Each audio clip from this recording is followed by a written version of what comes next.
just the title of the song itself, to me, is very Buddhistic. Bittersweet Symphony.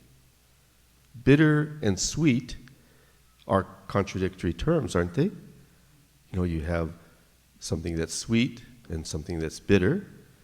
But in cooking, sometimes you put a little lemon juice into a sauce to bring the sweetness out.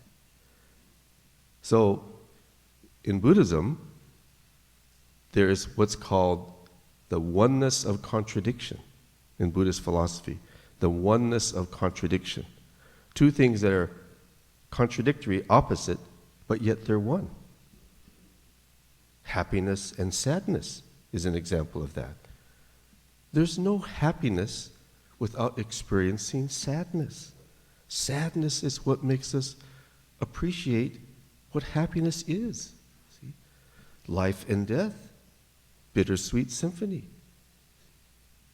There's no life without death, there's no death without life, but they are one. So I thought the title of the song itself reflects Buddhism. Bittersweet, contradiction, symphony, oneness, harmony. So this group, I'd never heard this song before. I guess I don't listen to a wide enough genre of music, but this group called The Verve, this song was nominated for a Grammy some years ago. I checked a little bit on their music. There's a music video, 350 million views of their music video of this song, Bittersweet Symphony. Let's go to the next slide. So sometimes in life, we have mixed emotions. Let's go to the next slide. So for example, you graduate from high school, and that's very exciting, but it's also scary to go off to college. So you have these contradictory feelings and emotions quite often in life. You're excited about graduating, but you're kind of scared about going off to college. Kind of like the way I feel right now about this new job I have to take, Believe me, it's very bittersweet. Next slide.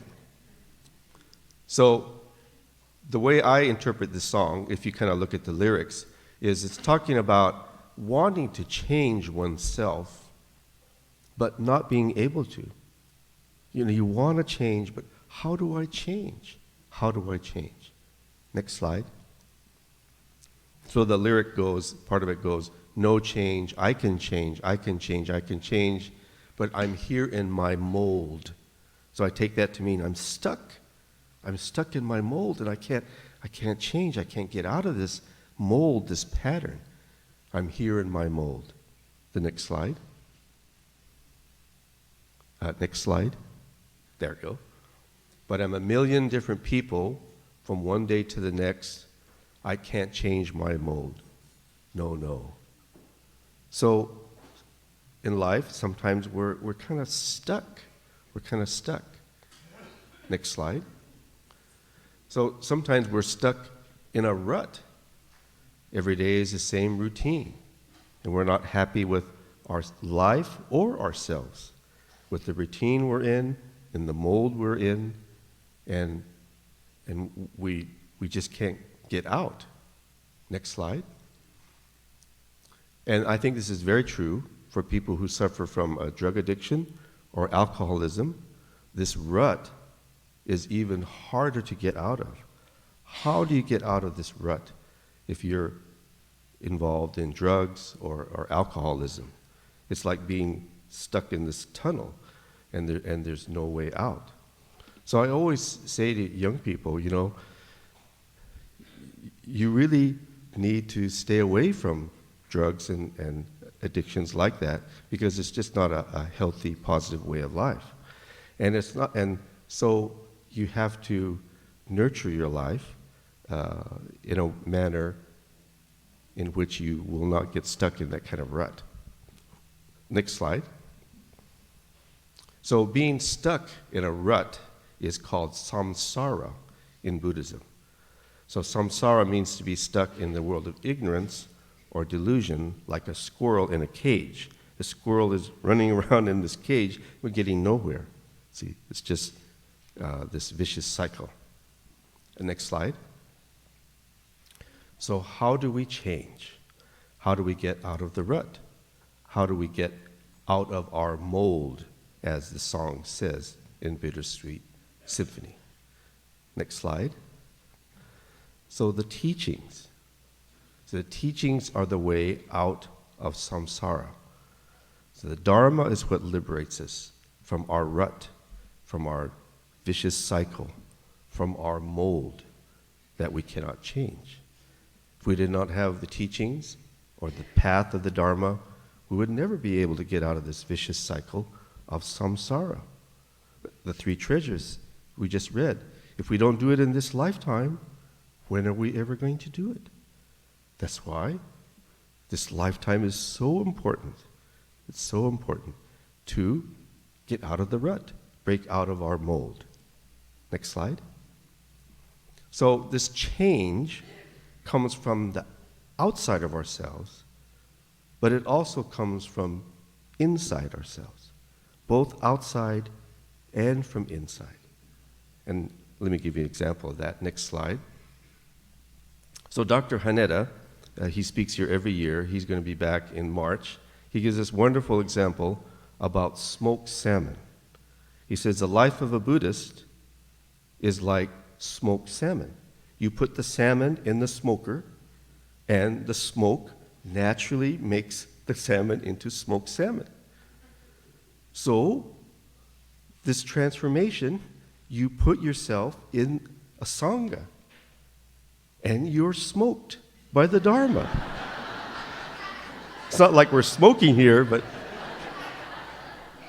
And it's not just the incense either.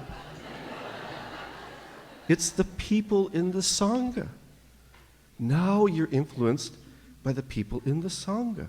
You are changed from the outside because of the people you encounter that are really listening to the Dharma, that are seeking the teachings. Maybe that transformation has already occurred within their life.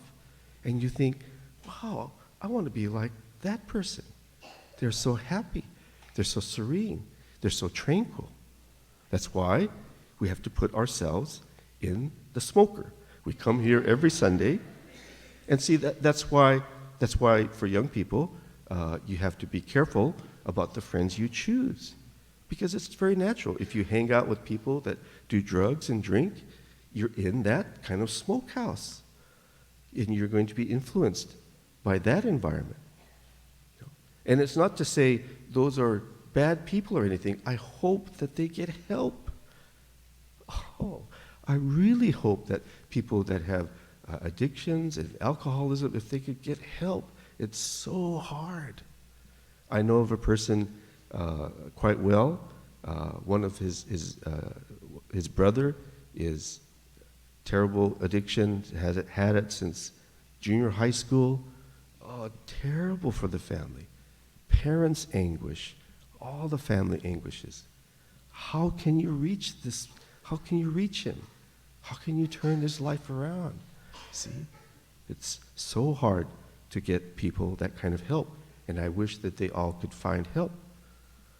But we all have our own delusions and our own ignorances, and that's why we come here, and we're turned into smoked salmon. We're turned into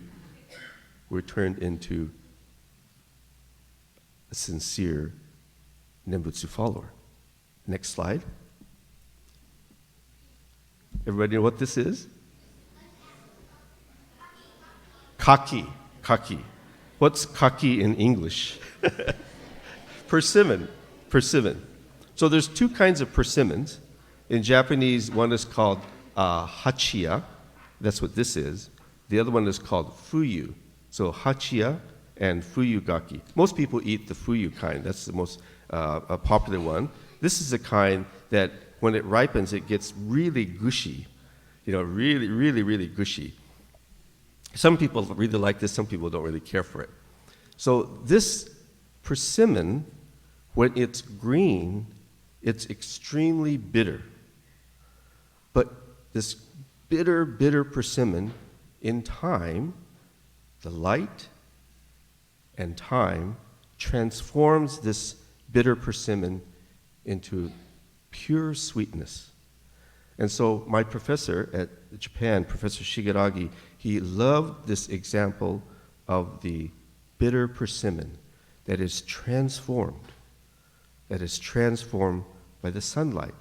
So he would say, our world of delusion, our world of our greed, anger, and ignorance, that is transformed by the light of the Dharma, just like the persimmon. So the transformation comes from outside, but once it reaches our innermost heart, transformation comes about inside as well. Our inside is transformed. Next slide. So, as I just said, the sunlight and the time transforms the bitter persimmon into a sweet and delicious persimmon. And the next slide. So the teachings, the light of the Dharma, and the warmth of the Sangha, so that's important too. The warmth of the Sangha transforms us, breaks us out of that rut, breaks us out of the mold of our ego-centered life, the life of delusion, the life of suffering. And that's why we come here. And that's why it's so important to come here. So that we encounter a warm Sangha, so that we encounter the Dharma, we encounter the teachings that penetrates our heart, penetrates the core of our being. And now from inside, transformation takes place, and we become a sincere, humble follower of the Buddha-Dharma.